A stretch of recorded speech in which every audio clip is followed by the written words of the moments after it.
Hey guys, how y'all doing? You having a good day today? Did you feed your kids, if you have kids? Feed your dog, if you have a dog? Well, I hope you did. The place became a little bit messy ever since the robot assistant got stuck in the shop again, but I'm sure it'll be back to normal by the last part. That's usually how these things resolve. No, I'm not stalling. Why do you think I'm stalling? It's not that I didn't think of an actual intro and I'm just improvising this shit.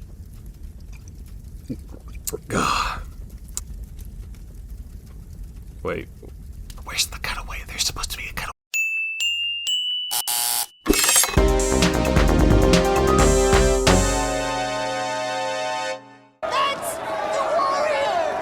So, I'm not sure if you're aware of this, but Rockstar is one of the most controversial game companies in the history of video games. Yes, not every title of theirs attracted controversy. That was just hyperbole, Dad. Get off my case. But they did attract a lot of it. Too much, as a matter of fact. That's why the last few videos have been so fucking long. Similarly, not every controversy these fellas wound up in was going to receive its own part. They could have if I had extended the number of parts for this series from 10, but after going back and forth on what exactly I should do with them, I figured they'd be better off receiving the shotgun approach. After scraping up as much data as I could and doing a bit of organization and heart surgery, what we ended up with were 4 tales of lesser controversies involving lesser known, less popular Rockstar games. Plus 1 throwaway. And don't worry, I didn't leave anything important out of this. Trust me, I would never do that to my loyal viewers. What about Thrill Kill? I fixed that. What about Depression Quest? I refuse to fix that. What about Anthem from the 2019's Controversies You Missed video? What the hell are you talking about? That thing is a myth. Our first lesser-known entry from the lengthy Rockstar catalog takes us back to the very beginning. Or close to it.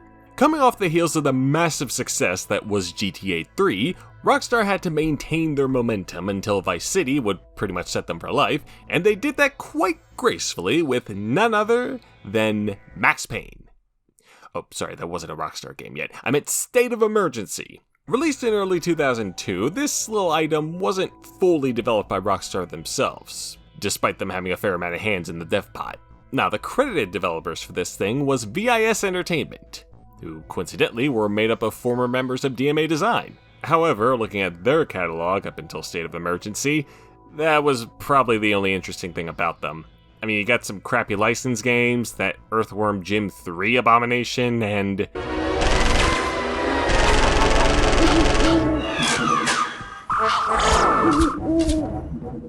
whatever this is. State of Emergency is a beat-em-up where the US has become a dystopian police state thanks to those wonderful corporations forming a coalition called, the Corporation, and taking over the world and junk. You, yes, you, play as a member of the Resistance going around beating the shit out of anyone siding with those goddamn capitalists.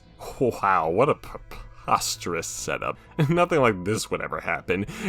Disregarding recent events and, to be honest, the simplicity of the story, it still sounds like something that was destined to be enveloped in a swath of controversy. A game that involved mass hysteria, riots, and bloody anarchy, released not even half a year after one of the darkest days in American history? It's a salacious front-page headline in the making. And, well, yeah, that's kind of what happened. Except the controversy that the game did get attached to occurred around a few months prior to the big double bust boom during its initial reveal at E3 2001. It still did manage to get tied to another sensitive IRL incident, the 1999 World Trade Organization protests. This is a big pushback against ongoing global trade negotiations. It's kind of like the Occupy Wall Street of the late 90s, if we have to compare it to something. State reps from Washington, among whom was one Mary Lou Dickerson, one of the folk Jackman would try to get help from during his attempts to run Penny Arcade into the ground a while later, chided the game for making light of these protests and trivializing the cause behind them. Now before you go, oh boy, oh here come the liberal politicians ruining our good time again, this is actually the result of Rockstar shooting themselves in the foot thanks to an anonymous spokesperson who had mentioned these protests served as an inspiration for the game. What also didn't help was the original name for the big bad oppressive conglomerate, the American Trade Organization. Oh, and of course, the developers giving players the ability to maim and kill any of the endless array of bystanders without penalty, including those dastardly riot cops. Considering this and future events, Viz and Rockstar tweaked that stuff before release, resulting in the name change for the Big Bad to something even more generic, as well as a penalization for players that hurt anyone not sporting a red arrow or their big fat heads. Other than that, it remained the same riot simulator it set itself out to be, while also showing off some neat technical achievements for the time, as it could display a staggering number of NPCs on screen at once without setting the system ablaze. And though the critical response was still rather tepid, it still managed to sell a decent amount of copies on all the platforms it had been released on. And this is where Rockstar exits the picture in regards to State of Emergency, as VIS wouldn't be around much longer. After putting out some more underwhelming licensed games, suffering various financial struggles, and being bought out by fellow licensed game churner BAM Entertainment, a company also experiencing financial issues, they fell into bankruptcy, administration, in 2005. All of its staff were subsequently laid off, and all of their assets were subsequently sold to an assortment of entities over the next few years. One of those assets being State of Emergency 2. That would fall into the hands of DC Studios, another licensed guff-making company, and would be published by South Peak Interactive. As much as I'd like to end this on a happier note though, this game was even more reviled by critics than the first one was, and because it had sold more poorly too, DC Studios also imploded into bankruptcy a few months later. How ironic. Or maybe the series is just cursed. I mean, even the publishers aren't around anymore. Oh boy, another beat 'em up. This time from Rockstar themselves, but one based on a licensed property. Yeah, there's a lot of overlap here, isn't there?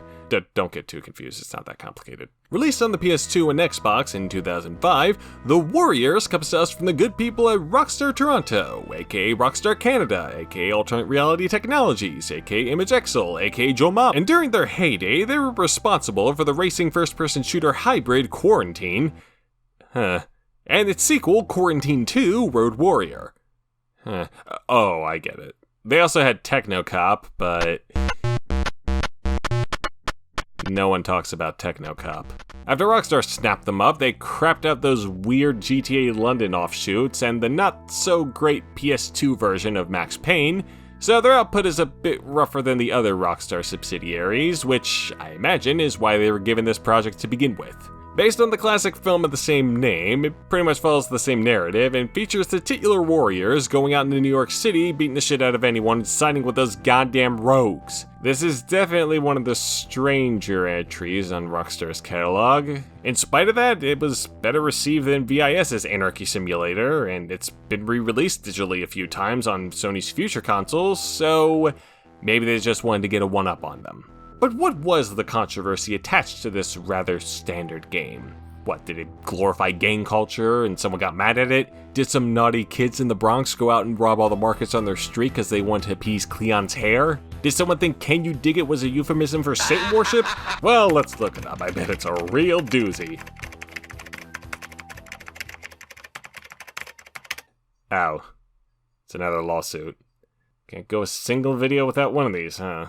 This suit was, funnily enough, brought to you by the Can You Dig It guy from the film, or as he's better known, Roger Hill.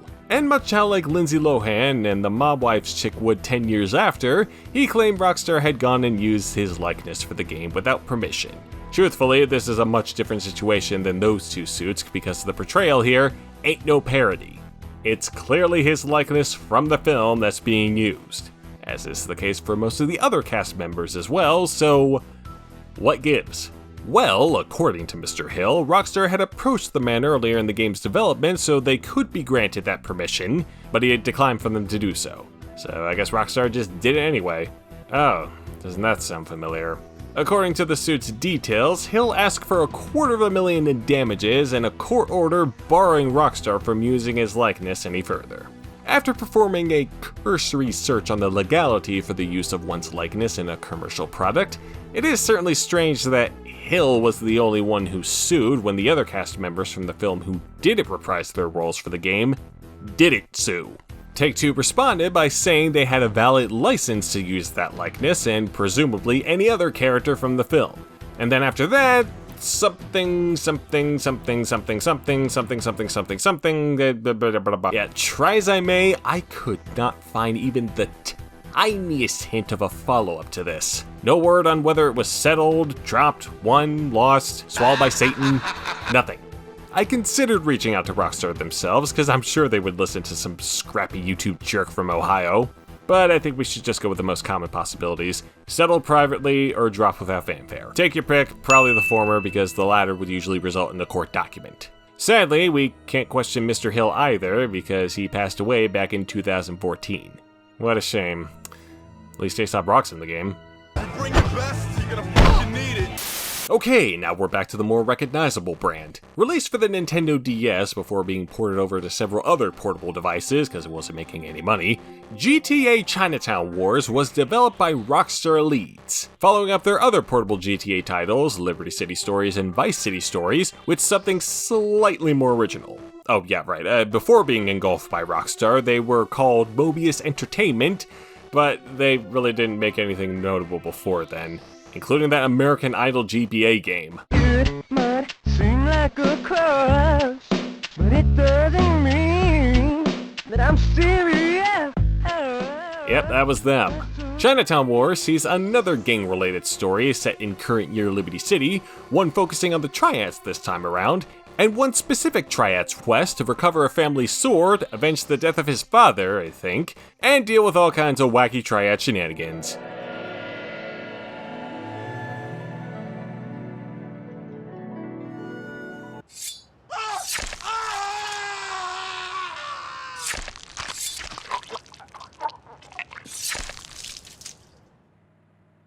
Ouch.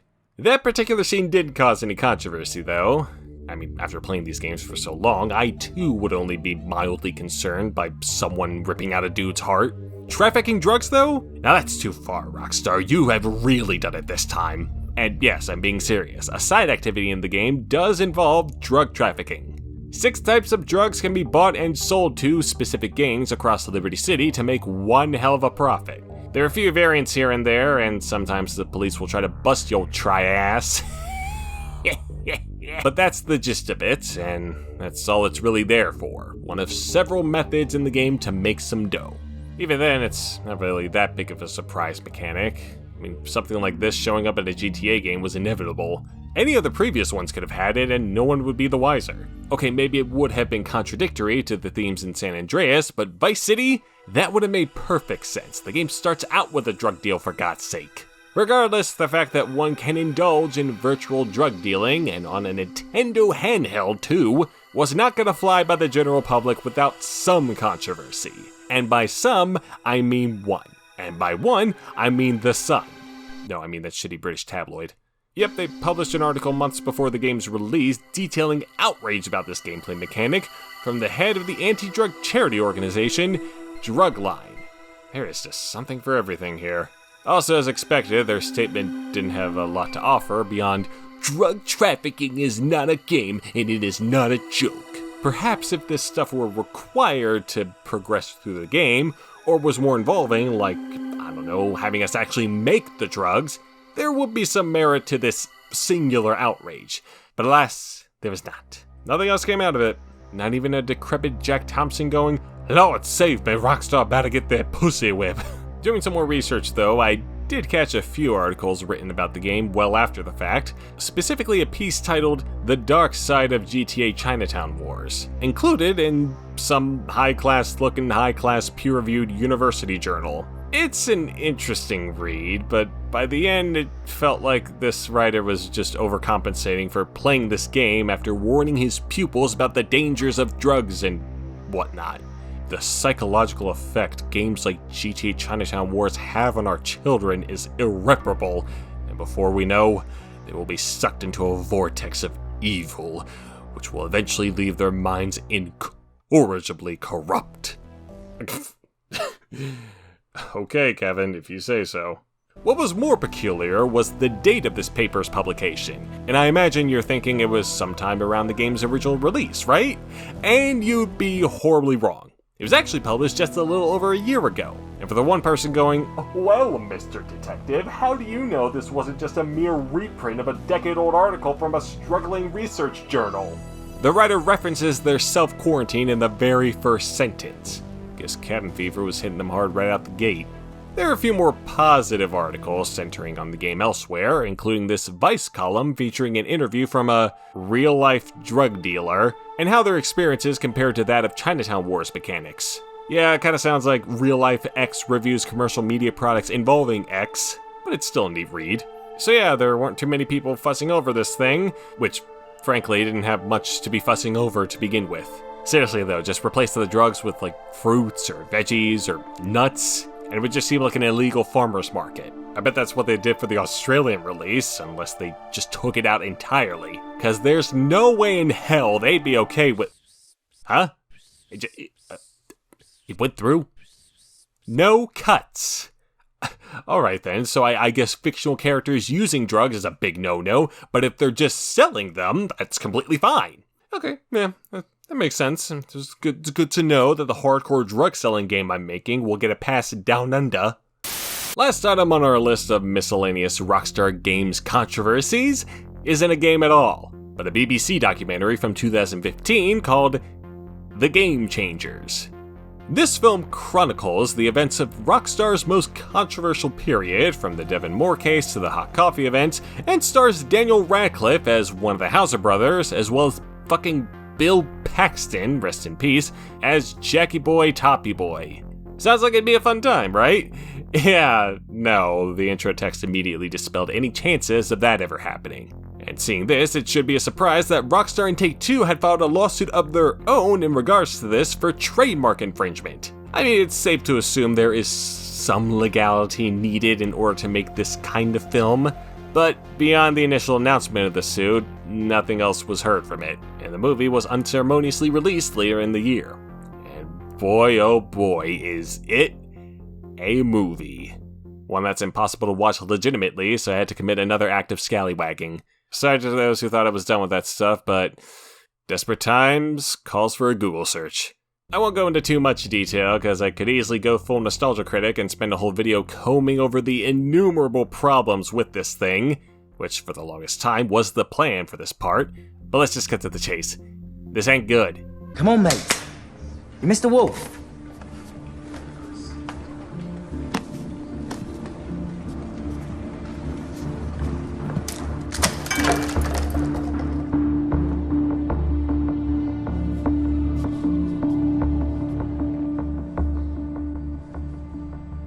Having gone through a majority of Rockstar's history over the past year and making videos on this specific period of time, there are a number of factual inaccuracies with the film's take on that era of Rockstar. Certain events are scrunched together or rearranged elsewhere in the timeline, and it all seems to have been done in a vain attempt to make these events more dramatic than they actually were. Perhaps the most egregious of these decisions would be turning Mr. Thompson into this troubled, misguided lawyer whose inane actions had the best of intentions and may have been truly righteous this whole time.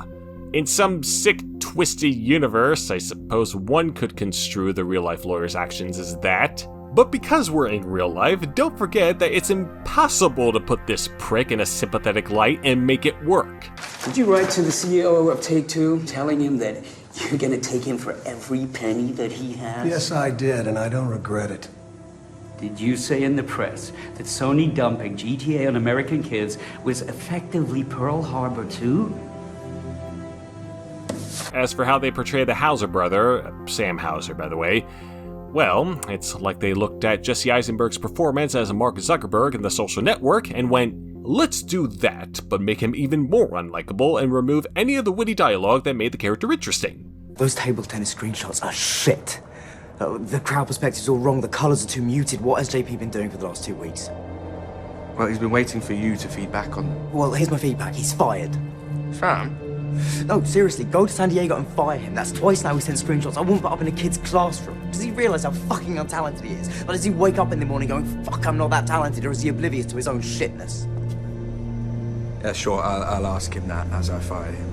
What's even worse is that they clearly wanted to portray these events as even-handedly as they could, which was a mistake from the outset, But there are so many instances where it seems like they're siding with the violent video games are damaging the minds of our youth logic, and there's no scene more evident of that than their recreation of the Devon Moore murders, especially the sequence of events before then. I mean, they show him playing the games, and then they cut to the police officers arresting him for the carjacking, and then boomity, boomity, boom. It's all really confusing and feels like a SparkNotes version of the events at hand. Removing any foreknowledge of that stuff, though, it just ends up being a rather shallow and awkwardly written drama where things happen, conflicts happen, and they're all resolved quite flatly. And when I say awkward, I mean awkward. Go get him, Jack. They're fucking with our kids. Fuck these people. Fuck them. There are so many goofy lines in this script, and God, try as they may, the cast just cannot deliver them convincingly, as if anyone could. In addition to that, the visual effects are tacky as hell, especially when it comes to recreating the GTA gameplay. Even for a TV film, this shit wouldn't pass by early 2000s standards. So yeah, having watched it 3 fucking times now, I can confidently say I don't like this film. Now, I will come to its defense in regards to those criticizing it for providing a surface-level examination of the development for San Andreas, or the inner workings of Rockstar at that, because the focus is really on the controversies, and for as poor as a job they do in examining that, the development aspects and executive infighting is there for contextual purposes. I mean, if I had any other nice things I could say about it, I think the cinematography is decent, and the main performances are entertaining, only because they're trying so hard to make the bad dialogue work. What's wrong with this country? I can walk down the road and get an Uzi if I want to. They're sending kids off to kill people in Iraq, and heaven for fucking bid anyone sees a woman's nipple. It's America. The Jack Thompsons of this world won't have it. Well, I don't care what he thinks. I'm not going to bend to this. Sex is a perfectly acceptable thing to have in a piece of adult entertainment, and we are not pushing boundaries without it. Maybe we should just be an AO game. We're a game for adults. Like, fine, let's just be that. That would be retail suicide. So who cares? So we sell half of what we hoped. At least we get to make our game. I'm not having the content of my game dictated to me by a bunch of moronic shopkeepers. But overall, this is an underwhelming, tepid, and rather embarrassing affair. A small part of me wishes Rockstar's complaint went through, but failing that, they resorted to ridiculing it on their official Twitter. And the few tweets from that are still up to this day. Those cheeky lads could probably make a better film themselves if they weren't sitting on their money throne. But who knows, maybe someone else will take a crack at this one day, and it'll be a bit better. Or worse. Probably worse. Just don't do it. Hello? Certainly. One moment, please. It's Hillary Clinton. For you. Okay, that about does it for these mini controversies, so let's recap. Riots, lawsuits, drugs, and cringe. Finge. None of them are nearly as interesting as the majority of Rockstar's other beats, good or bad, but you know, sometimes it's nice to take a breather, to look at the small stuff, and just see how they fit in the grander scale of Rockstar's history, as well as, let's not waste any more time here. As for ratings, well, let's just go straight down the middle and give them each 5 hood rats out of 10. So, with the majority of Rockstar's guff tackled, cut open, and observed to the bone, where do we go from here? How do we end off this long-ass series? Well, I have an idea or two, but first I'm gonna open up this suspicious letter that was pushed under the office door just now. Probably my 3rd stimulus check. Yeah. I did forget that one. Oh well. Anyway, the last part for this series will involve... Oh, shit! Wait, robot assistant? I thought you were still in the shop. I was, but my danger senses went off, so I escaped the facility to inform you that you're in danger. Me? In danger of what? Of dying. You're gonna have to be more specific than that. Your evil doppelganger is coming to kill you unless you do a video on the game mentioned in the letter you just got, which was sent as a warning, because as it turns out, he was planning this since the start of this series as an act of revenge for you ridiculing his wife, Martha. Okay, cool. I'm gonna go get to work on the last part. See ya. Sir, come back, I'm not finished. Yes, you are, and so is this shit. Goodbye.